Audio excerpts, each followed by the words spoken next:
வணக்கம்.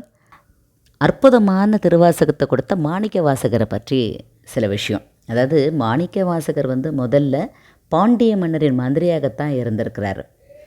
அதுக்கப்புறமா அவர் சிவபெருமானின் அருளால் அரச வாழ்க்கையை விட்டுட்டு முழுமையாக இறைபக்தியில் மூழ்கிட்டு இருக்கிறார். இவர் பிறந்த இடம் திருவாத ஊர் அப்படிங்கிறதுனால இவரை கூப்பிடும்போது எல்லாரும் திருவாத ஊரர் அப்படின்னு தான் சொல்லியிருக்கிறாங்க.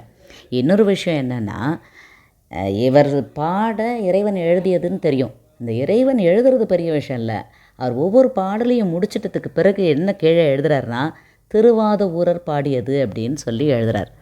கேட்கும்போதே மெய்சில் இருக்குது இல்லைங்களா? வாங்க பாடல் வரிகளை கேட்போம். திருவாசகம், திரு அண்டப்பகுதி, திருச்சிற்றம்பலம். சித்தமும் செல்லா சேட்சியன் காண்க, பத்தி வலையில் படுவோன் காண்க, ஒருவன் என்னும் ஒருவன் காண்க, விரிபொழில் முழுதாய் விரிந்தோன் காண்க, அணுத்தருந்தன்மையில் ஐயோன் காண்க.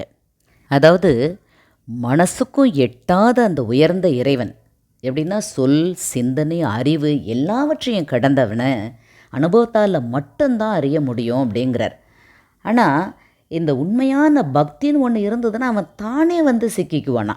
அது மட்டுமா, விரிந்த உலகமெல்லாம் கலந்துருக்கிற இந்த இறைவன் மிக நுண்மையான பொருளில் கூட வியக்கத்தக்க நுண்மையாக நின்று இயக்கிறான் பாருங்க அப்படிங்கிறார் மாணிக்க வாசகர். அடுத்தடுத்த வரிகளை அடுத்தடுத்த பகுதியில் கேட்கலாம். நன்றி, வணக்கம்.